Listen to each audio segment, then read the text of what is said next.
Tired, weary, frustrated? What would you be doing if you weren't raising children alone? What's stopping you from living your best life now?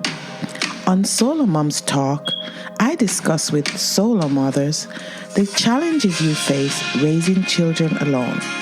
So if you're a working solo mom dealing with independent children, insensitive bosses, weight and health issues, or even debt collectors, join us as we discover your path to get and stay healthy, increase your income, and live with joy and purpose. In this battle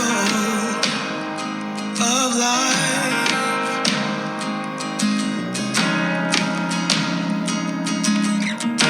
it's hard to keep your head above the water. So win this fight. Tailleur, certified conscious parenting coach and host of Motherhood Unshackled podcast. Welcome, friends. Thanks for being here. Thank you for having me. Yeah, sure. All right. So you're a podcast host and a coach. But before we talk about what you do, could you tell us who you are? Who's Friends? Yeah, so I could answer that in very different ways, but in the purpose of the mom world, I am a mom to a 6-year-old little girl. And when she was 2.5, actually, her father and I separated. So I've been dealing with, all the things that come with co-parenting and separation. My separation has been, I've been told that it's a high conflict separation many, many times from many different professionals. So there's a lot that I've had to deal with over the last 4 years. But yeah, that's basically who I am. I'm just a mom. Okay. All right. Thank you. And what has been the most difficult, most challenging part of being a solo mom? For me, it's not necessarily the fact that I was solo. I actually loved, in a way, being a solo mom. It was like I didn't have to deal with other people's things, right? We have to deal with the way our partners react, the way that they parent, and all that stuff. It was no longer something I had to deal with on a day-to-day basis. I really enjoyed being alone with my daughter, even though sometimes help would be nice.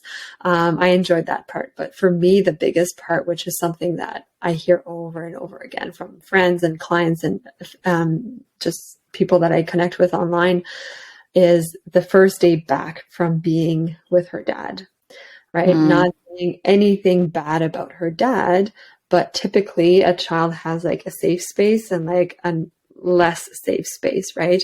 And I ended up being her safe space. So the first few interactions, the first few times she'd go see her dad and come back to me, she'd be crazy, emotional roller coaster, up and down, throwing fits,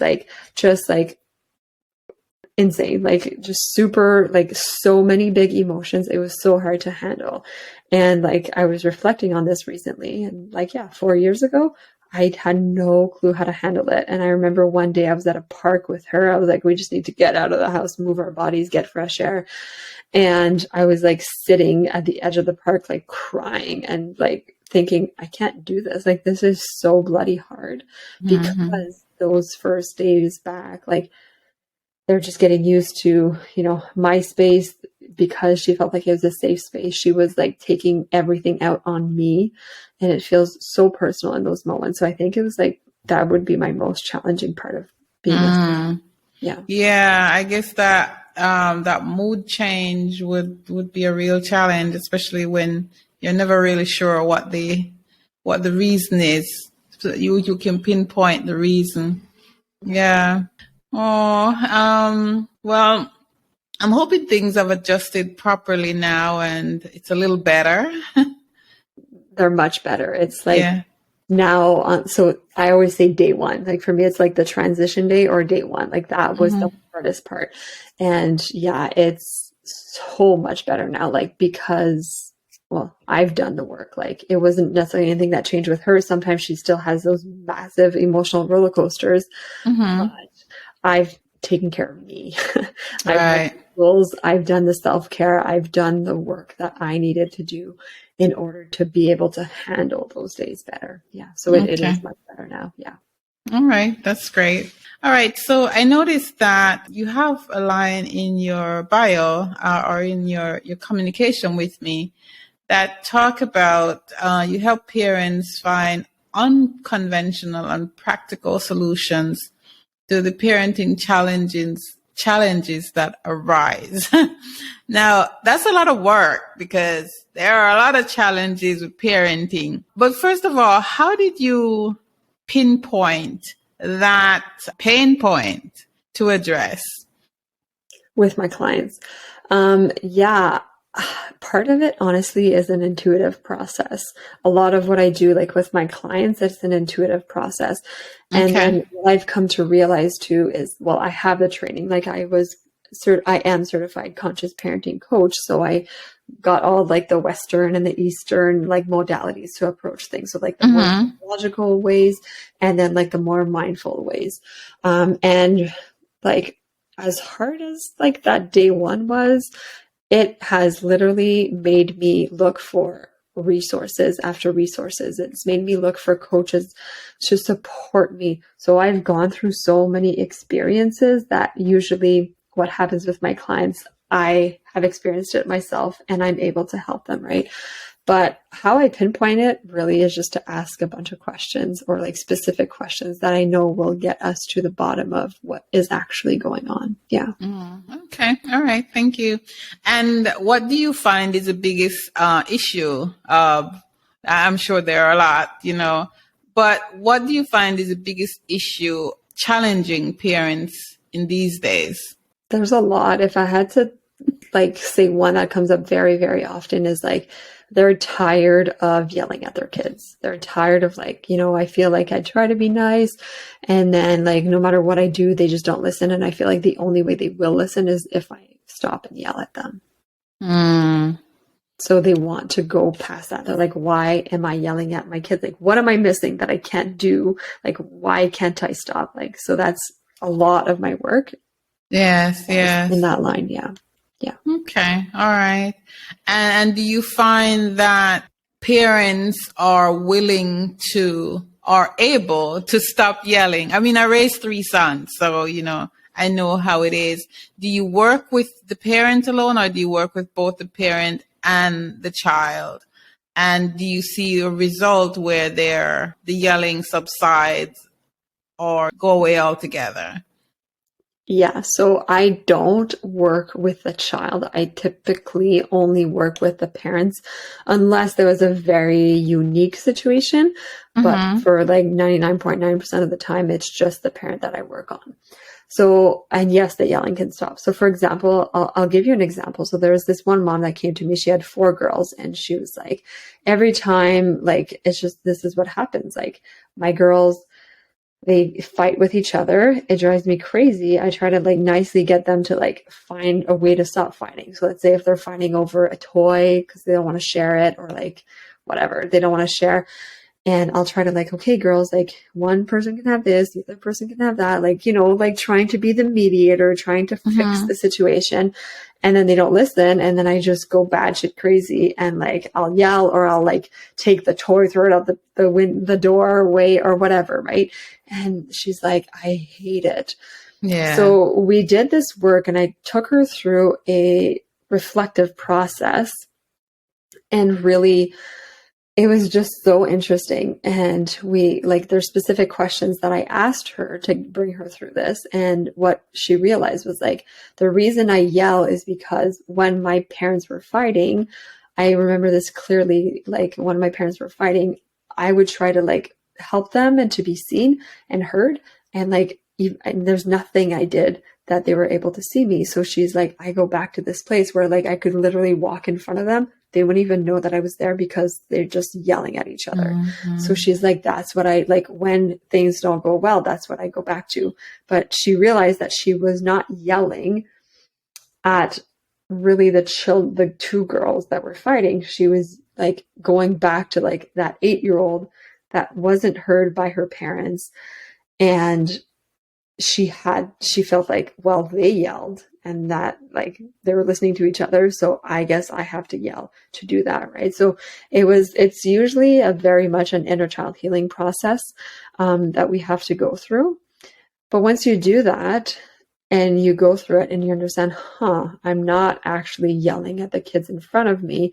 I'm being triggered from a wound that's within me for a while.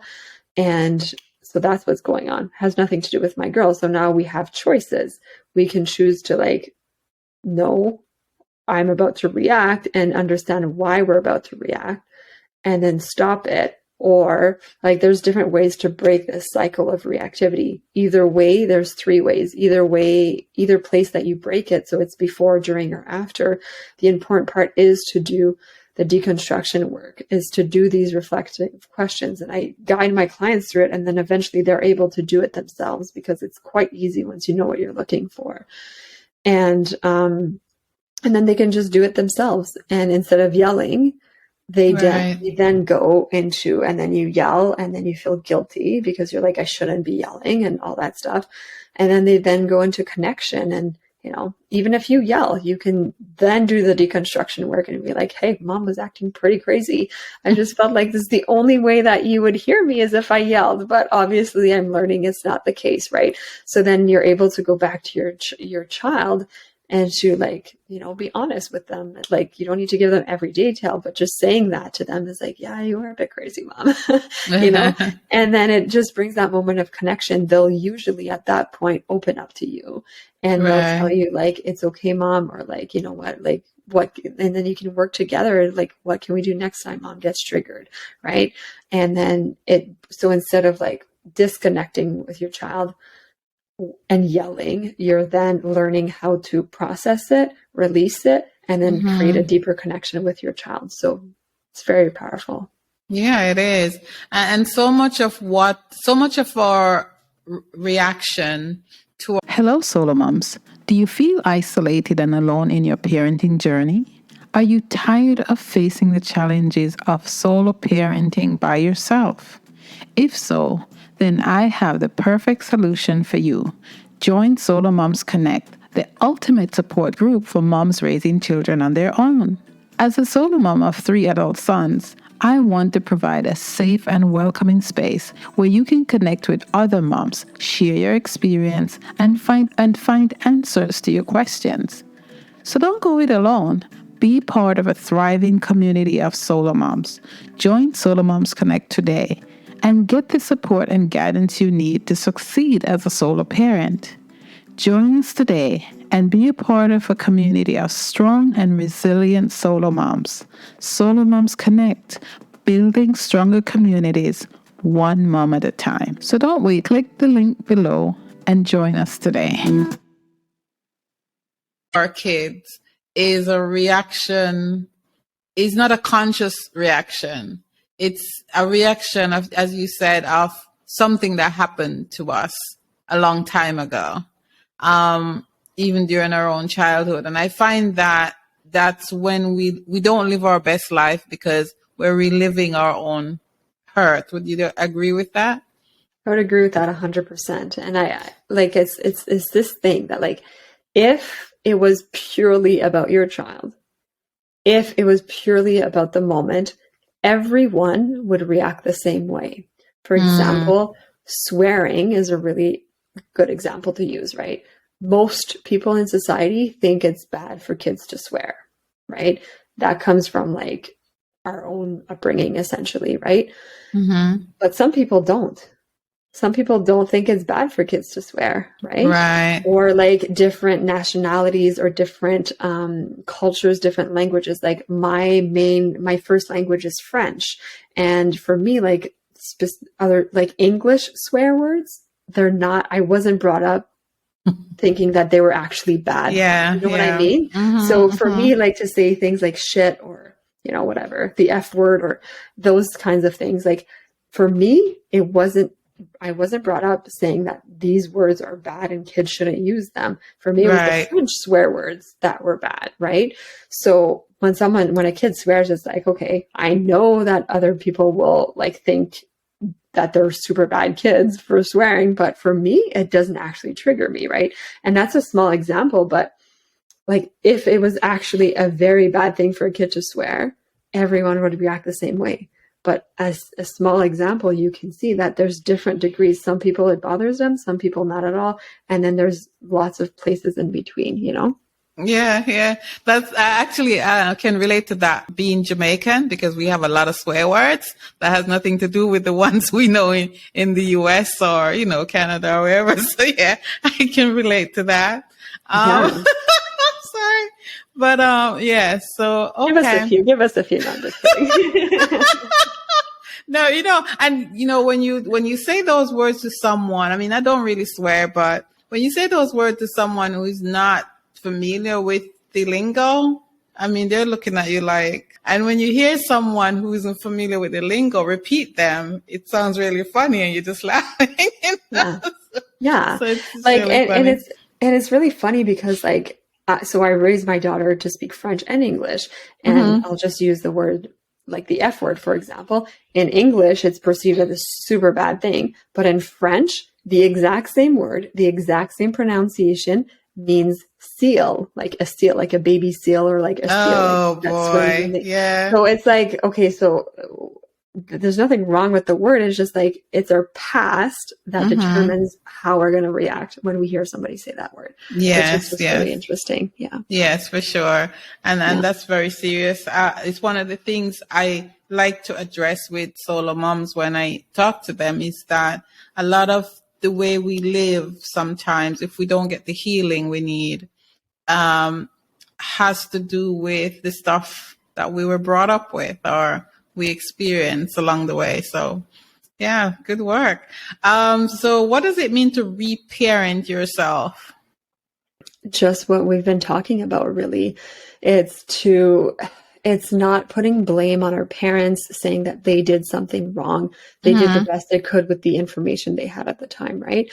But I come from the premise of really that we are meant to surpass the last generation. So like, you know, I'm surpassing my parents, and my goal is that my daughter surpasses me. An example that I use all the time is meditation. My mom learned how to meditate when she was 50.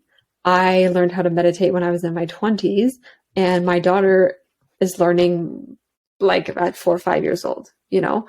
So yeah. It's just like, there's nothing that my parents did that was bad. She just did what she could with the information that she had. But there's things that don't resonate with us. There's things in our family of origin that we need to heal in order to be able to thrive. Reparenting ourselves is looking at, you know, it's kind of like questioning everything, looking at, okay, why am I reacting to my child right now? Is it actually that, or is there something deeper than that I need to do? So it's like reparenting is really about just when things happen that don't feel good within, is looking at it, questioning it, and being like, okay, why doesn't this feel good? What is going on? What's deeper than that? Is it something that I believe in, right? One that most people can relate to is like the money beliefs that we've been given, right? Money doesn't grow on a tree. You need to work hard to make money. Is that true for you, or is that not, right? Just like you need to observe that to see if that's still your reality. You need to observe like your belief around whether it's bad or good or bad for kids to swear, whether like education is something that you value or not, whether religion is something that you value or not, whether like sleep and like everything, like absolutely everything. Just don't take it for face value, and actually question it to make sure that it's actually what you value and not what you've been told to value and you don't connect to it, you know? Yes, I can relate to that as well. When it comes to relationships and why you choose the type of relationships you do and the type of people you settle with or settle for. Yeah. All right. Thank you. And that's interesting that you said that, because, and it's a thing, and reparenting yourself doesn't necessarily mean it's a bad thing.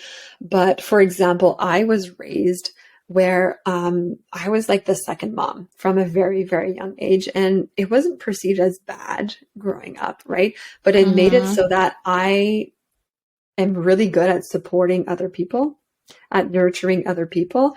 And I don't really need anybody to support me, right? That's not necessarily the truth. As I'm doing this healing, I'm realizing, okay, yeah, my whole life I've been like literally since I was 1 year old, like as crazy as that sound, I've been supporting myself and other people. And I was raised in a beautiful home and a beautiful family, but that's just what happened, right?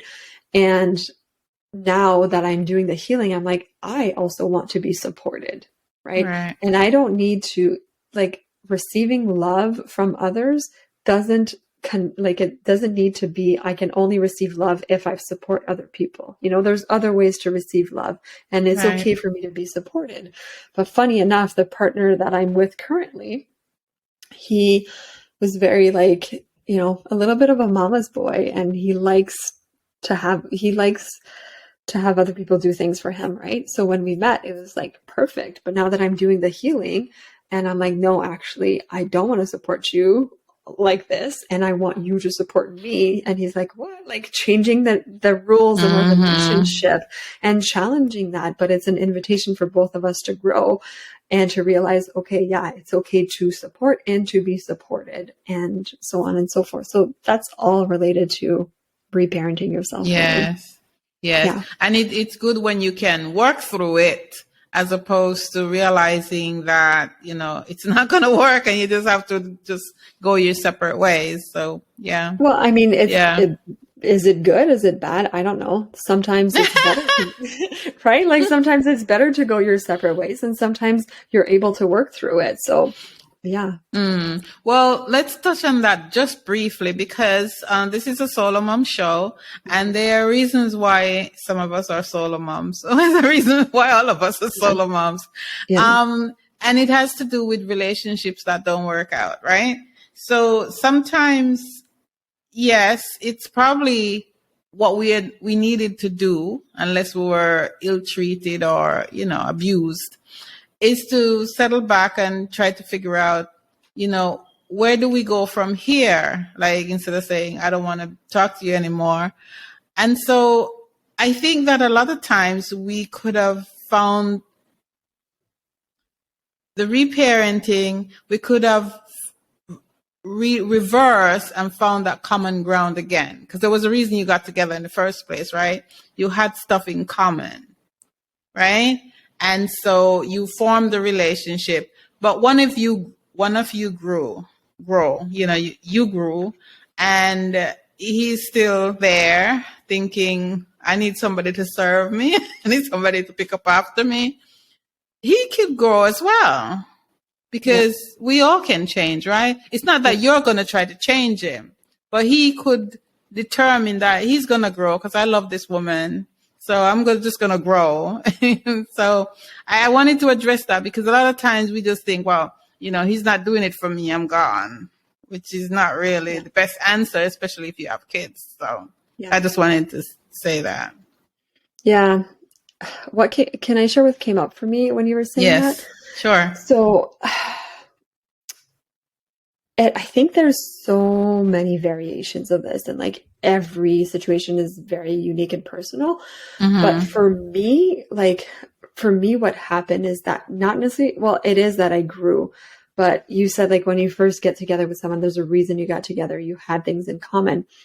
But here's the thing, are you familiar with the Golden Buddha story? Mm-mm. No. Okay. So roughly, shortly, briefly, the Golden Buddha story is like, there's this village of like monks that were living, and they had this beautiful statue of a golden Buddha. Like it was very tall and big, and it was beautiful. And there's some people coming to attack their village. So then they didn't want them to take the golden Buddha. So they threw a bunch of mud and sticks and stuff over top of it. So then when the people invading their village came to see it, they're like, this is worthless. It's just a statue of mud and stuff. Like, we don't need this. And they just left it there. So then, like, I think it was something like 100 years went by. And nobody really paid attention to this. They just forgot. They eventually were able to like be back in their village, and they just forgot about this golden Buddha statue. And then one time, like a young child was meditating in front of it, and a piece of mud fell off, and he was like, he saw like the glimmer of light that was gold, and he was like, the Buddha's golden, the Buddha's golden. So he went back, and they all chipped away at it, and like underneath this mud was a golden Buddha. And I think that's what happens to us. Like we grow up, we get influence from our parents, from society, from our peers, from our teachers, from whoever's in our lives, right? And we take it all in because at a certain age, we don't have a filter. We can't decide if we want to take it in or not, right? So we take it all in, and then we become this, like, I guess you can say like this enmeshed person, right? Where we don't really are able to differentiate between, no, this is me, this is my value, this is my truth, this is my belief, and these are my parents' beliefs, like, right? We have to do that work. It's part of reparenting ourselves. So you're just like, you know, for me, for example, like I grew up in a northern Canadian town, and it was like very common to like fishing and hunting and that kind of things, right? So when I met my ex, like my daughter's father, he was like, yeah, like we go to camp every weekend. I love to fish and I love to hunt. And I was like, great, this is what's familiar to me. This is what I grew up with. But then eventually I was like, I hate this. Like being away from my family, I then realized that like, this is not me. Yes, I grew up with it. My brothers love it. My dad loves it, but it's not me. So, and that's just like a small example, and when I shared this with her dad, and he was like, well, you've been lying to me all these years. I was like, well, no, I just didn't know, you know what I mean? So like the things that brought us together at the beginning of our relationship were not my true self, right? It was like all these masks that were like on top of me that I was taking on. So it was really a process of like, yes, we could have worked things out, but at this point, the person that you fell in love with was like, not me. It was just a bunch of other people's beliefs and values, and you know what I mean? So it all depends at what stage you meet your partner at. I was very young. I was 19 years old, right? So I didn't know who I was at this point. So I think it just depends what stage you meet your partner at and how honest you are and truthful you are to yourself, right? And like when you're in a relationship and you just do something to please the other person without telling them that you're just doing it to please them, then they think, oh, they love doing this. And then all of a sudden you're like, I actually hate it. They're like, well, who are you? Like this is what our relationship is based on. And then like you're saying that you've been lying to me this whole time. So I think like the more you understand yourself, the more you do like soul work, soul care, and you can listen to your inner knowing, the more you're actually gonna, you know, be able to meet that partner. Right. But it all depends where you were at on your journey, whether you're able to work things out or not with your partner, I think. Okay. It makes sense. I mean, you know, having a good sense of self before you know, take on another person into your life is probably a good idea, but, you know, not one that's practiced until maybe 2 or 3 relationships later, right?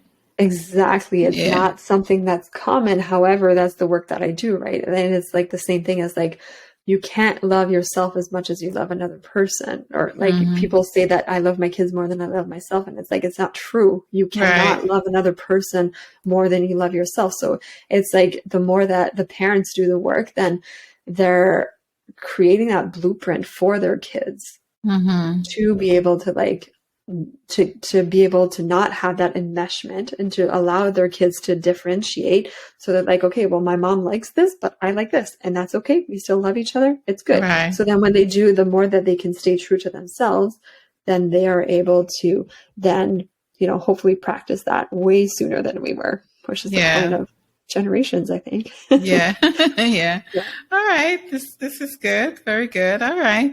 What is Franz grateful for today?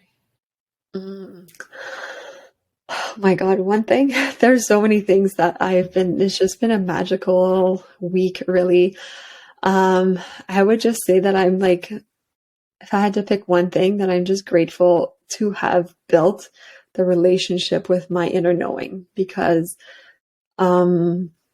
just so many things have come into my life lately. And because I'm making my decisions based on my inner knowing and not really what other people are telling me, I'm able to make like really soul aligned decisions. And it's just really powerful and beautiful to see. Yeah.